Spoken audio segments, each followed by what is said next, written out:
Hello everyone, আরেকটা mini ব্লগে সবাইকে স্বাগতম। আজকে যে আমরা একটা নতুন বাঙালি স্টোরে, যেটা আমাদের বাসা থেকে 10 মিনিট দূরে। দোকানটা এখনো পুরোপুরি নতুন, তাই সবকিছু দেখতে একদম ফ্রেশ। এই যে ফ্রিজের মধ্যে দেখতে পাচ্ছেন, একদম ফুল ফ্রিজ। আর দোকানটা পুরোপুরি নতুন হওয়াতে সবগুলো তাকে এখনো মাল আসেনি। আমরা যাই কিছু মুরগির মাংস আর গরুর মাংস কিনতে। দোকানের মালিক খুবই ভালো ছিল, আমাদেরকে অনেক হেল্প করে। সে আমাদেরকে সবকিছু দেখায় এবং প্রাইস সম্পর্কে বলে। এখানে দেওয়ালের মধ্যে প্রাইস দেওয়াও ছিল, আপনারা চাইলে দেখতে পারেন। এরপর আমরা বের হয়ে যাই ওয়ালমার্টের উদ্দেশ্যে, বিকজ আমাদের কিছু কম্পিউটারের জিনিস নেওয়া দরকার ছিল। বিকজ আমরা কিছুদিন আগে একটা কম্পিউটারের পার্টস নিয়ে আসি এবং ওইটা বিল্ড করা শুরু করে দিই। এবং বিল্ড করার পরে দেখলাম যে আমাদের কিছু জিনিসের কারণে কম্পিউটারটা আমরা চালাতে পারছিলাম না, তাই চলে আসলাম ওয়ালমার্টে এবং এই জিনিসগুলো আমরা কিনে নিলাম।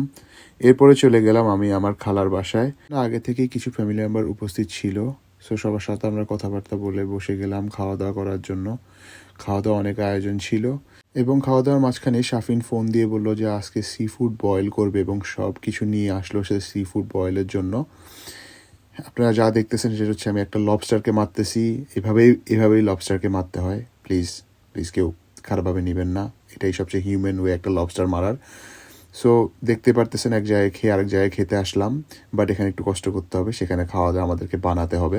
সি ফুড বয়েল রান্না করার মাস্টার হচ্ছে আমার ওয়াইফ মিতুয়া, এবং সে খুবই টেস্টি করে সি ফুড বয়েল রান্না করতে থাকে।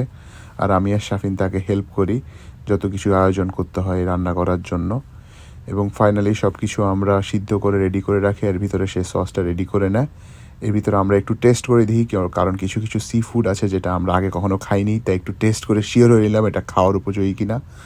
এখন দেখতেছেন সব কিছু যা আছে একসাথে মিক্স করা হচ্ছে, যত বয়েল করা জিনিস তার মধ্যে সসটা ঢেলে দেওয়া হচ্ছে। এভাবে তৈরি হয় সি ফুড বয়েল। আর এই সি ফুড বয়েল দেখে কেউ নিজেকে থামাতে পারলো না। দেখতেছেন সবাই ফোন বের করে ছবি তোলা শুরু করে দিছে, যেটা নর্মালি হয়। মনে হয় নতুন কিছু দেখতেছি আমরা, বাট নট। আমি কি বলতেছি, আমি নিজেই ভিডিও বানাইতেছি এটা নিয়ে। এরপর প্লেটে প্লেটে আমরা সি ফুড নেওয়া শুরু করি খাওয়ার জন্য। অ্যান্ড এর বেশি আপনাদেরকে আমি আর দেখাবো না, কজ আমি জানি আপনারা লোভ সামলাতে পারবেন না। তাই আজকের ভিডিও আমি এখানেই শেষ করলাম।